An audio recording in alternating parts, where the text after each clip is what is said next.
नमस्कार, मी भारती सहस्रबुद्धे. अनेक घडामोडींनी भरलेल्या आठवड्यानंतर आता पुन्हा एकदा आपल्या वाचनानंदाकडे वळूया. तुम्हा सगळ्यांचं आनंदाचं पानमध्ये मनपूर्वक स्वागत आहे. आज सुरुवातीलाच सांगते की आज आपला आनंदाचं पान डॉक्टर स्पेशल आहे, कारण 2 डॉक्टरांशी त्यांच्या लिखाणाविषयी गप्पा मारल्या जाणार आहेत. पहिलं पुस्तक आहे प्रसिद्ध बाल शल्यचिकित्सक डॉक्टर संजय ओक यांच्या वैचारिक लेखांचं पुस्तक, ज्याचं नाव आहे बात निकलेगी तो. हे पुस्तक म्हणजे ओक सरांच्या अनुभवातील विचारपुष्प असं आपण म्हणू शकतो. या पुस्तकातून त्यांनी ऑडिओ व्हिडिओ बुकचाही एक प्रयोग केलाय. तेव्हा हे पुस्तक काय आहे, याच्या मागची भूमिका काय, हे सगळं जाणून घेऊया ओक सरांकडनं. त्यांच्याशी गप्पा मारूया. ओक सर, स्वागत आहे तुमचं आनंदाचं पानमध्ये. नमस्कार. आणि पहिला प्रश्न अर्थातच, आपण जेव्हा म्हणतो की बात निकली है तो हा लेखसंग्रह आहे, तर कुठल्या विषयावरचा आहे का, किंवा काय त्यातून तुम्ही वाचकांना सांगण्याचा प्रयत्न केलाय? बात निकलेगी तो हे मी एकंदरीत लिहिलेल्या पुस्तकापैकी 54वं पुस्तक आहे. मराठी पुस्तकांमधलं साधारणतः 33वं लिखाण आहे. यापूर्वीचं जे लिहिलेलं आहे ते लोकसत्तेमध्ये सदर या स्वरूपामध्ये छापलं जायचं आणि त्याचं नंतर संकलन व्हायचं. पण त्याच्यानंतर लिहिलेली जी काही स्वतंत्र पुस्तकं आहेत त्यापैकी आता सर्वात रिसेंट जर आपण म्हणायचं झालं तर बात निकलेगी तो हे पुस्तक आहे. ह्याच्यामध्ये 33 वेगवेगळ्या विषयांवरचे लेखांक आहेत. ही माझ्या मनामधल्या विचारांची आवर्तनं आहेत, ज्यांना मी एकत्र केलेलं आहे. यांचा परस्परांशी थेट संबंध आहे अशातला भाग नाही. पण व्हायचं काय की अनेकदा रुग्णालयात काम करताना किंवा समाजामध्ये वावरताना किंवा आजूबाजूला घडणाऱ्या घटनांमुळे मनामध्ये एखाद्या विचाराचं काहूर उठायचं आणि मग तो विचार पुढचे 2, 3, 4 दिवस माझा इच्छा सोडत नसे. आणि मग त्या विचारांचं मंथन, म्हणजे मी गमतीने म्हणतो की एखादा बैल जसा रवंथ करतो तसं मी मनामध्ये त्या विचाराचं मंथन करत असे आणि त्यातनं हे लेखांक निर्माण झालेले आहेत. काय आहे, सध्या वाचणाऱ्यांची एकंदर संस्कृती कमी होते आहे आणि जेन झी हिला वाचनाकडे आणि मराठी पुस्तकांकडे पुन्हा कसं काय वळवता येईल याचा विचार करताना त्यांना अभिप्रेत असलेले, त्यांना भावणारे असे काही विषय जे माझी पिढी आणि त्यांच्यामधल्या अंतराचे द्योतक आहेत असे विषय, आणि काही विषय हे तत्कालीन वेळेनुसार जे होत गेले समाजामध्ये, ह्यावर केलेलं हे मंथन आहे. ही एक अत्यंत सुंदर गझल आहे जगजीतजींनी गायलेली. बात निकलेगी तो बहुत दूर तलक जाएगी.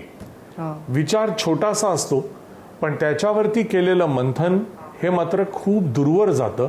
त्यातून लेख निर्माण झालेले आहेत.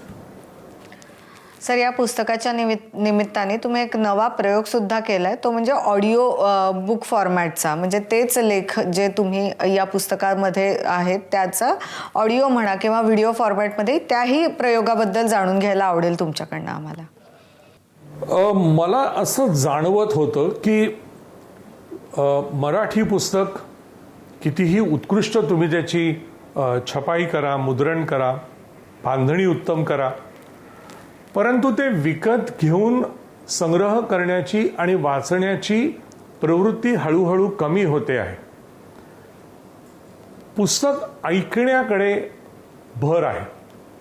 मी यापूर्वी लिहिलेली ऑलमोस्ट सगळी पुस्तकं सोल्ड आउट आहेत, पण त्याचं बुक गंगा यांनी ई बुक्समध्ये रूपांतर केलेलं आहे. बात निकलेगी तोच्या वेळेला मी आणखीन पुढचा प्रयोग केला. मी बात निकलेगी तोला ऑडिओ व्हिज्युअल फॉर्मॅटमध्ये आणलंय. म्हणजे चक्क स्टुडिओमध्ये जाऊन शूटिंग करून, ज्याला आपण नॅरेशन म्हणतो, मी कथन केलेलं आहे.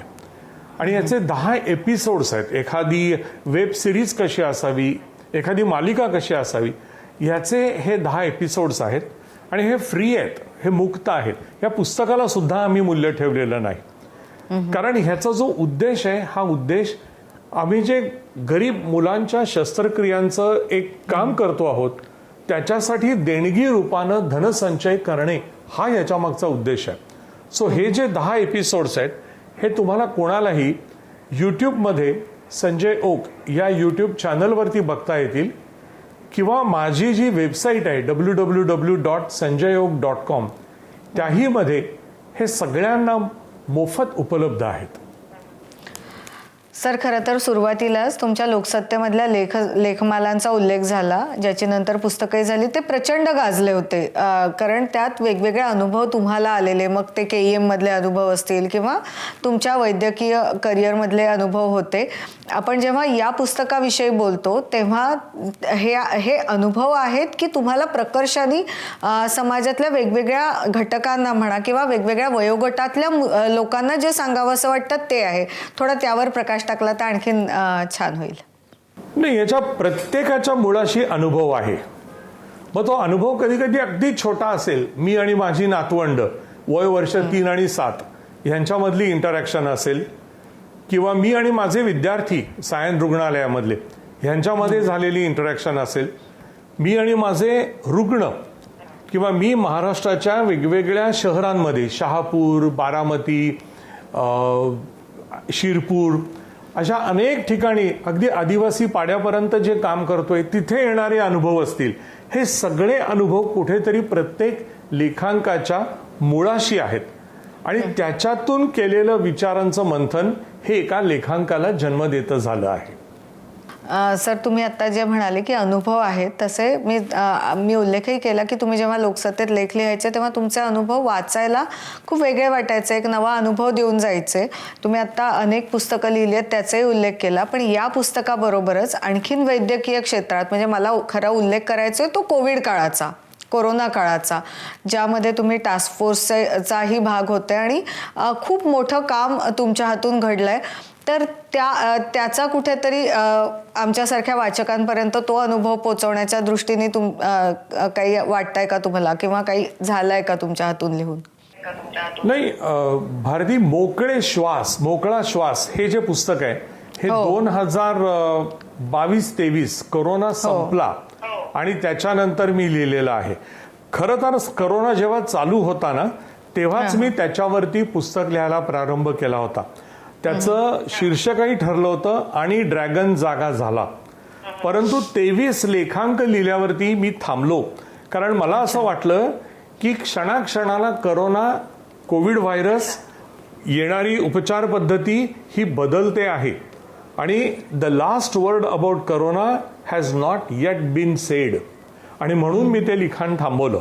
पण मोकळा श्वासच्या माध्यमामधनं कोरोना आणि त्यामुळे समाज जीवनावरती झालेले परिणाम आणि त्यातनं बाहेर आपण कसे आलो हे ह्यापूर्वीच्या पुस्तकामध्ये येऊन गेलेलं आहे. सर, खरं तर थोडंसं आणखीन पुढे जाऊन की तुमच्याजवळ इतक्या अनुभवांची शिदोरी आहे, इतके वेगवेगळे अनुभव या वैद्यकीय क्षेत्रामुळे तुमच्याकडे आहेत आणि आत्ता आपण कोरोनाचा उल्लेखही केला. तुम्हाला समाजात काय बदललेलं दिसतंय गेल्या 4-5 वर्षात? म्हणजे खरं मी हा प्रश्न विचारण्यामागचं कारण हे होतं की आपल्या आनंदाचं पानमध्ये अनेक पुस्तकं येतात जे खास करून 2021-22 नंतर लिहिलेली आहे आणि त्यात सारखा तो बदल डोकावत असतो आणि तुम्ही तर अगदी म्हणजे फर्स्ट हँड एक्सपिरियन्स असलेल्यांपैकी एक होते. तर तुम्हाला काय दिसतोय तो बदल? हा प्रश्न खूप महत्वाचा आहे.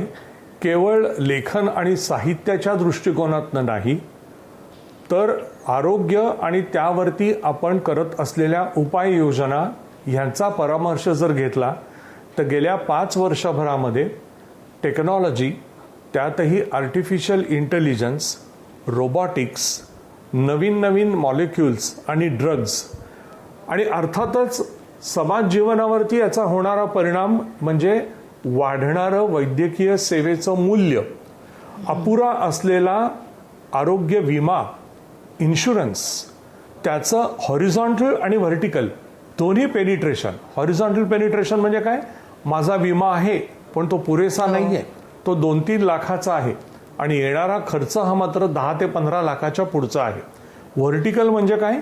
मी माझ्या कुटुंबाला विम्याच्या छत्राखाली आणलंय, पण माझ्या घरात काम करणारी माणसं जी माझ्या घरातलेच सदस्य होऊन गेलेली आहेत त्यांच्यासाठी काही नाही आहे.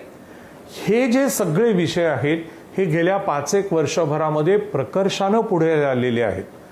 आर्टिफिशियल इंटेलिजन्स ज्या वेगानं, म्हणजे चंचू प्रवेश नाही, तर ज्या वेगानं ते वैद्यकीय पद्धती, निदान, उपचार आणि प्रत्यक्ष इव्हन शस्त्रक्रिया बदलते आहे, हे गेल्या 5 वर्षात पोस्ट कोविड झालेले चेंजेस आहेत. हे असेच रॅपिडली चालू राहिले तर गेल्या वर्षी चीनमध्ये एक नवं रुग्णालय निर्माण झालंय ज्याच्यामध्ये डॉक्टर कमी आणि ह्युमॅनॉइड्स रोबोट जास्त आहेत. याच दिशेनं संक्रमण होतं आहे. त्याला तयारी करण्यासाठी आपल्याला आमूलाग्र बदलावं लागणार आहे. हे महत्वाची गोष्ट आहे. याच्या परत एकदा आपल्या पुस्तकाकडे येऊया सर. पुस्तक प्रकाशित होऊन आता काही दिवस झालेले आहेत. तुम्हाला येणारा जो रिस्पॉन्स आहे लोकांकडनं, हे तुम्ही ज्याला लेखांक म्हटलं, ते वाचल्यानंतर येणाऱ्या प्रतिक्रिया म्हणा, रिॲक्शन्स कशा आहेत? खूप छान आहेत. मी सांगितलं तसं ह्या पुस्तकाची निर्मिती मूल्य जी आहेत ती इतकी उच्च आहेत, त्याचा पर प्रती येणारा खर्च हा इतका मोठा आहे की तेव्हाच मी निर्णय घेतला होता की याला विक्रीची किंमत लावायचीच नाही. काही एक किंमत छापली आहे ती नगण्य आहे. पण जे जे पुस्तक मागतात, मग काही जणांनी फोन करून मागितलंय, काही जणांनी व्हॉट्सअपमध्ये लिहिलंय, त्यांना माझं ऑफिस ह्याच्या प्रती पाठवतं. आणि या पुस्तकामध्ये QR कोड घातलेला आहे. कारण शिशु शल्य सेवा हा जो एक आमचा ट्रस्ट आहे आणि हा trust universal sports and cultural foundation या मोठ्या छत्रछायेखाली काम करतो आहे. आमचा उद्देश सरळ आहे. तुम्हाला जर हे लिखाण आवडलं तर मला कळवा आणि तुमच्या इच्छेनुरूप देणगी तुम्ही या ट्रस्टकडे पाठवा. देणगीचे जे जे फायदे असतील ते देणगीदाराला मिळतीलच. पण सर्वात महत्वाचं म्हणजे ह्याच्यामुळे मी जे काम गेली 10 वर्ष करतोय की महाराष्ट्राच्या 10 ते 15 शहरांमध्ये दर रविवारी जाऊन ऑपरेशन्स करणे, जी ऑपरेशन्स तिथे करता येण्यासारखी नाहीत, त्या मुलांना ठाण्यामध्ये कौशल्य रुग्णालयात आणणे आणि त्यांच्यावरती शस्त्रक्रिया करणे, हे मला शक्य होतं. आणि मला सांगायला आनंद वाटतो की ज्यांना ज्यांना ह्या कॉपीज गेल्यात त्यांनी प्रत्येकाने आपापल्या परीनुसार, आपापल्या खिशाच्या खोलीनुसार देणगी पाठवलेली आहे. तेच तर अपेक्षित होतं. सर, नाही, खूप मोठं काम आहे. म्हणजे पुस्तकातून तुम्ही जो आम्हाला सगळ्यांना देताय तो संदेश वेगळाच आहे, पण हे काम खूप मोठं आहे, महत्त्वाचं आहे. अगदी शेवटचा प्रश्न विचारते. आम्हाला तुमचं लिखाण कायमच आवडत आलेलं आहे. याच्या नंतरच्या पुस्तकाची काही जुळवणी डोक्यात सुरू झाली आहे का, किंवा त्यावर काम सुरू झालेलं आहे का? नाही, अजून तरी नाही. अजून तरी रोजच्या शस्त्रक्रिया आणि काम हेच खूप आहे. पण लिहायचा जर्मच असा असतो की तो कधीतरी येतो आणि मग तो अस्वस्थ करतो. पण पुढचे 3, 4, 5, 6 महिने तो तुम्हाला स्वस्थ बसू देत नाही आणि त्याच्यामुळे लिखाण होत राहतं. तर निश्चित लिहीन, पण अजून नाही प्रारंभ केलेला. कशाला? नाही सर, खूप खरं तर आभार. आज तुम्ही तुमच्या व्यस्त शेड्यूलमधनं आम्हाला वेळ दिलात. या इतक्या वेगळ्या पुस्तकाविषयी आपण गप्पा मारल्यात आणि तुम्ही जे काम हाती घेतलेलं आहे ते सुद्धा खूप मोठं आहे, महत्त्वाचं आहे. तर त्यामुळे त्या कामासाठी आणि अर्थात लिखाणासाठी ABP माझातर्फे आणि आनंदाचं पानच्या टीमतर्फे तुम्हाला खूप शुभेच्छा. धन्यवाद भारती आणि सगळ्या टीमचे आभार. आजचं दुसरं पुस्तकही एका डॉक्टरचं, पण कोकणच्या डॉक्टरांचं. मी कोकणचं डॉक्टर हे खरोखर भन्नाट पुस्तक आहे आणि हे पुस्तक लिहिणारे कोकणचे डॉक्टर आहेत, डॉक्टर मिलिंद कुलकर्णी.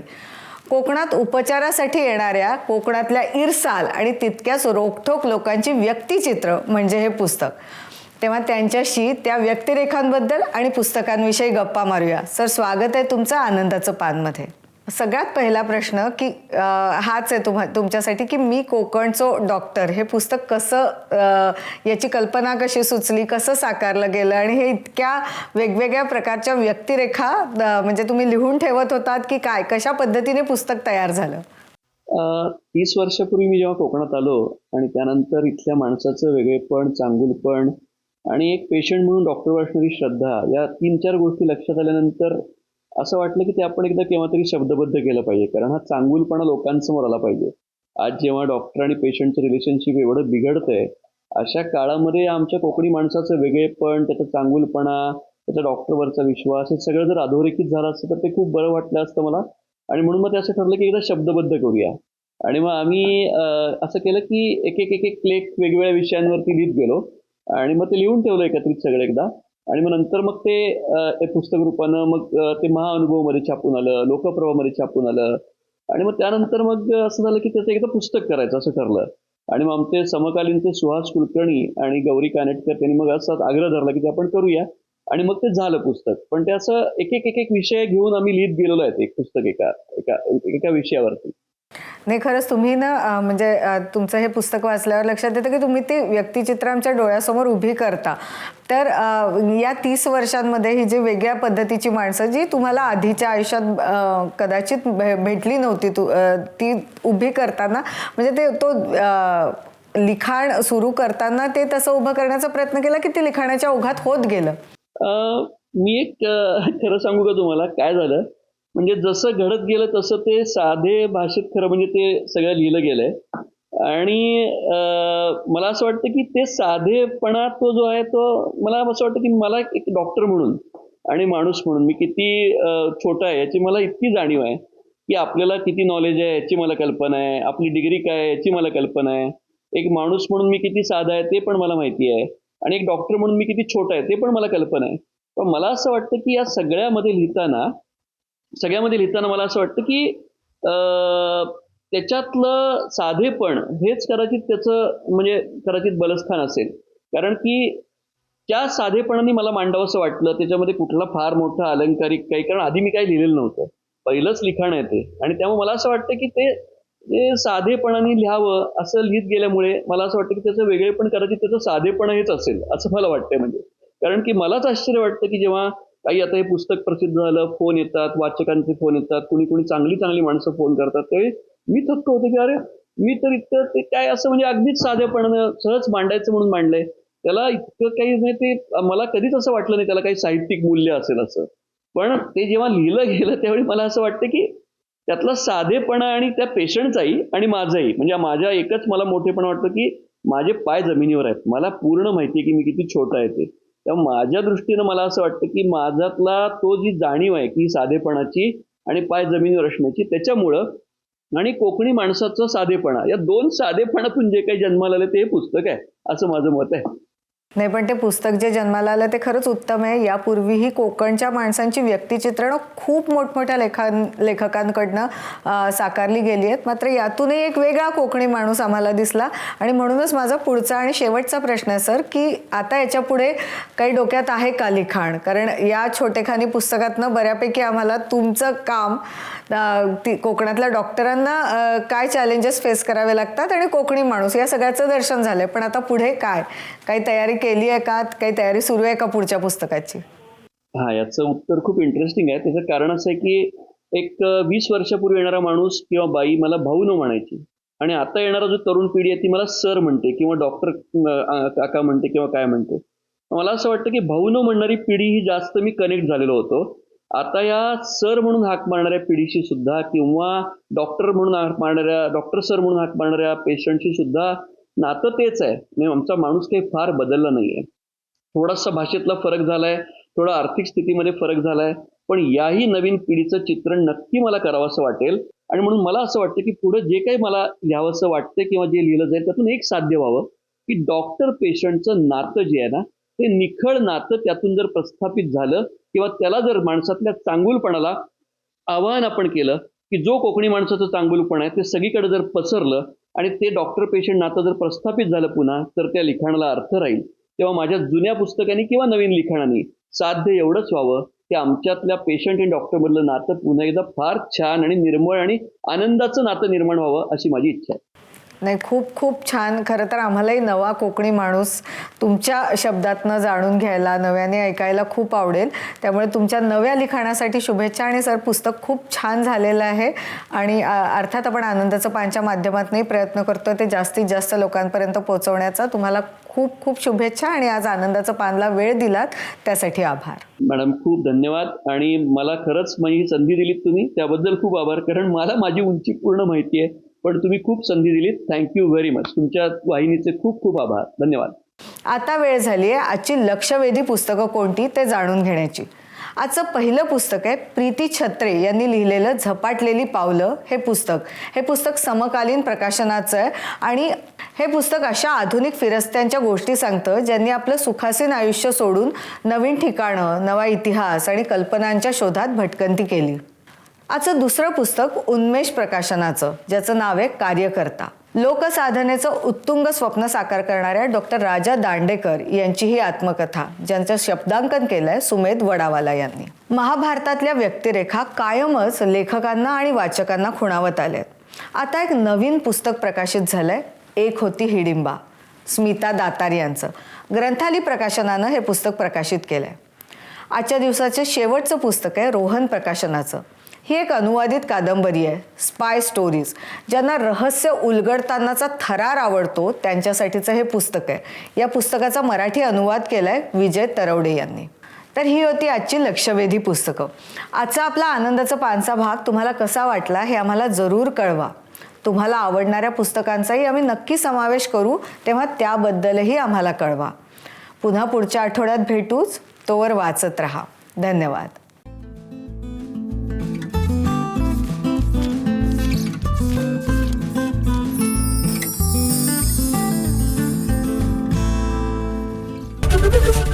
एबीपी माझा, उघडा डोळे बघा नीट.